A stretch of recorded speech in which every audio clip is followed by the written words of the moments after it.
sa oras nito tayo po ay naku at pumikit. Because God is a spirit, according to John 4:24, God Like, is a share, spirit. subscribe. We can see the spirit. Kaya tayo po yung muko at pumikit. And let us concentrate in the spirit. Okay? Kaya tayo. Pansamantala po natin kalimutan ang ating po mga lakad, ang ating mga lalahanin. Dahil ang araw na ito ay sa Diyos. Kaya sa araw na ito, ibigay natin ang ating buong puso sa Diyos. Buong isip sa Diyos, buong lakas sa Diyos, buong kaluluwa sa Diyos. Pagmamayari ng Diyos ang araw na ito. At marapat naman na tayo ay magkapag-ugnayan sa Kanya. Dahil sabik na sabik ang Diyos na tayo po ay makapili. Makaliig, at tayo po ay Kanyang mayakap. Tayo po ay Kanyang mag-comfort. Dahil sa dami pong bigat at pagsubok, sakit karamdaman sa buhay, ang Diyos po ay sabik na sabik tayong kalinahin. Sabihin po natin ngayon, luwalhatiin ka ng buong puso at isipan. In Jesus' name. Tayo mataas ang ating mga kamay sa langit. God is here. Praise to God. At sa ating pagtaas ng kamay sa langit, kagaya po ni Moses, ni Aaron at Hur, na maghapon po nakataas ang kamay sa langit, sila po ay binigyan ng tagumpay. Natalo po nila ang mga Amalekite. Ganun din po sa pagtaas natin ng ating mga kamay sa langit, bibigyan tayo ng Diyos ng tagumpay sa lahat ng pagsubok, bigat, sa karamdaman, kanukitan, tawag ng mga sa ngalan ni Jesus. Praise you, Father God. Bow down your heads.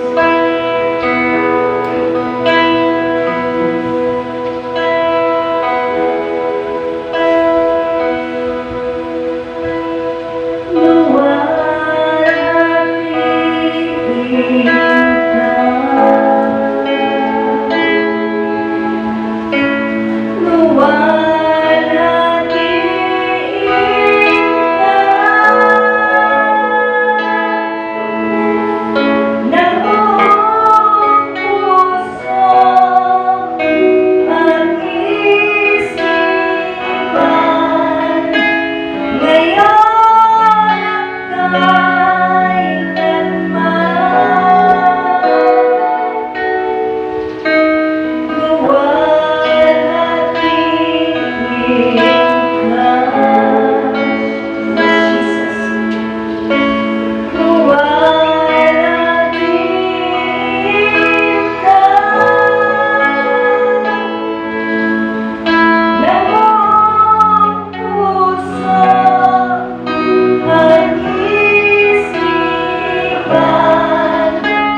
namin naunawaan sa aming buhay.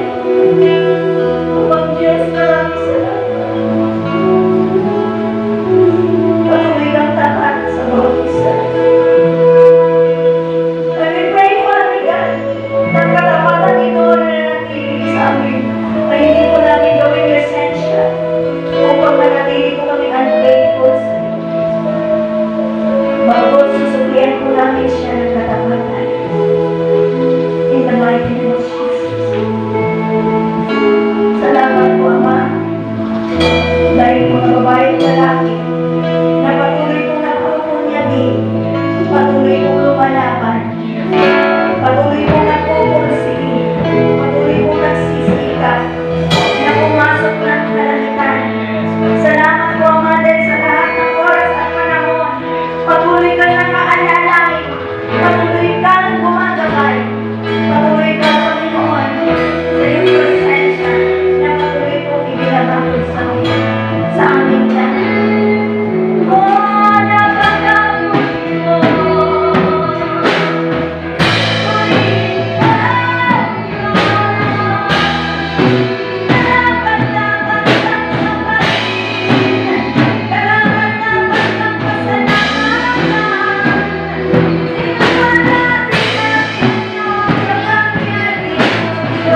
kalimutan at anuman ang aming pakawalan sa lupa ay pinapakawalan mo sa langit, pinapakawalan mo namin, O Diyos, ang pananampalatayang malalim, ang presensya mo, ang pagpapala mo, kaligtasan, kagalingan, ang kalayaan, ang kapayapaan, in the mighty name of Jesus, sa bawat isa, I pronounce it, in the mighty name of Jesus, sa bawat isa na narito, I pronounce the healing, in the mighty name of Jesus, the Son of the Living God, the Son of the Living God, the Son of the Living God. Father God,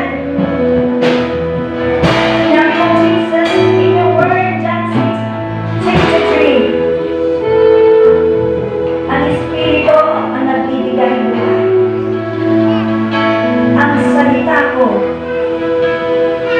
ay Espiritu at buhay.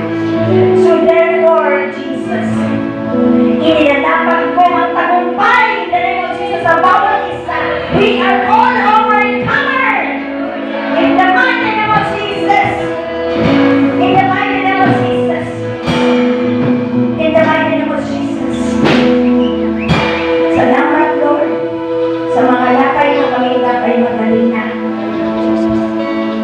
We receive you, Lord. Inilalaban ko sa bawat isa ang lakas mo, Ama. Ang tagumpay mo, Ama. Ang kapayapaan mo, Ama. Ang kalayaan mo, Ama. Yes. Maging ang pagpapalang himala sa kanyang mga trabaho. Sa mga pag-aaral, mga kabataan, inilalaban ko ang salita. Yes, in the mighty name of Jesus, because your word is spirit. Let that word, the spirit, dwell among us. In the mighty name of Jesus. In the mighty name of Jesus. Come on, receive it, mga kapatid.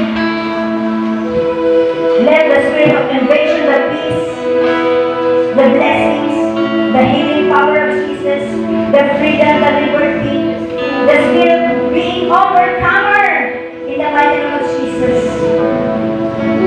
In the mighty name of Jesus. Receive it. In the mighty name of Jesus. Thank you, Father God. Lord, salamat. Tinanggap mo namin lahat. Hindi po namin kakalimutan ang aming tinanggap sa araw na ito. Sa habang panahon. We praise you, Father God. We worship you. For you alone deserve it all. You alone is worthy to be honored.